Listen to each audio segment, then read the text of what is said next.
હવામાનને લઈને અંબાલાલ પટેલની આગાહી છે। હાલ વાદળછાયા વાતાવરણને લઈને ઠંડી ઓછી 8 ડિસેમ્બરથી પારો 10 ડિગ્રીથી નીચે જવાની શક્યતા અંબાલાલ કાકાએ વ્યક્ત કરી છે। તો ઉત્તર ગુજરાત, પંચમહાલ, કચ્છમાં પારો નીચે જશે। ગાંધીનગરમાં પણ વધુ ઠંડી પડવાની શક્યતા વ્યક્ત કરવામાં આવી છે। મધ્ય ગુજરાત, વલસાડમાં પારો 15 ડિગ્રી રહેવાની સંભાવના વ્યક્ત કરાઈ છે। તો જૂનાગઢ, અમરેલીમાં પારો 15 ડિગ્રી રહેવાની શક્યતા છે। તો સૌરાષ્ટ્રના રાજકોટ સહિતના ભાગોમાં પારો 15 ડિગ્રી રહી શકે છે। 23 ડિસેમ્બરથી જાન્યુઆરીના પ્રારંભમાં ગાત્રો થીજવતી ઠંડી પડશે તેવું અંબાલાલ પટેલે આગાહી કરી છે। તો 16 થી 22 ડિસેમ્બરે રાજ્યમાં વાદળછાયું વાતાવરણ રહેશે। હળવા અલનીનોની શક્યતાથી ચોમાસા પર વિપરીત અસર જોવા મળશે।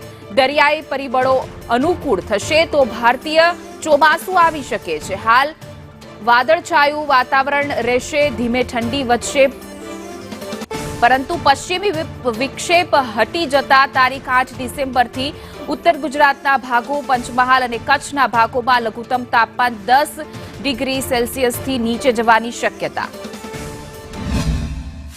આ દશામાં 16 થી 22માં અરબ સાગરમાં પણ હલચલ જોવા મળશે અને પુનઃ ગુજરાતના ભાગોમાં વાદળ આવવાની શક્યતા રહેશે, જેમાં દક્ષિણ ગુજરાતના ભાગોમાં વાદળની સ્થિતિ વધુ રહેશે અને ઉત્તર ગુજરાતના ભાગોમાં પણ વાદળ આવશે। આ વાદળ આવતા ઠંડી ઘટી જતી હોય છે, પરંતુ વરસાદ મેઘ માટે આ વાદળો જરૂરી છે। અત્યારે માગસર માસમાં વાદળવાળો રહે તો સારું, પોષ માસ છે શીત રહે તો સારું, માગસર માસમાં કંઈક ગરમ રહે તો સારું।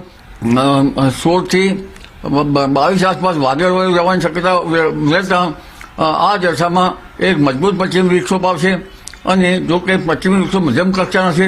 આ વખતે મેડિટેરિયન સીમાંથી વેસ્ટર્ન દિશામાં પશ્ચિમ વિક્ષોભ ઓછા આવ્યા છે, જેના કારણે ઠંડી ઓછી પડવામાં છે, પરંતુ યુરોપ, અમેરિકામાં રેકોર્ડ ઠંડી પડશે અને એશિયા ખંડના ઠંડા પવનના કારણે ગુજરાતમાં ઠંડી પડવાની શક્યતા રહેશે। તારીખ 23 ડિસેમ્બરથી લગભગ ડિસેમ્બરના એન્ડ સુધીમાં ગાત્રો થીજવતી ઠંડી પડવાની શક્યતા રહેશે। પોષ મહિનામાં વધુ ઠંડી પડવાની શક્યતા રહેશે।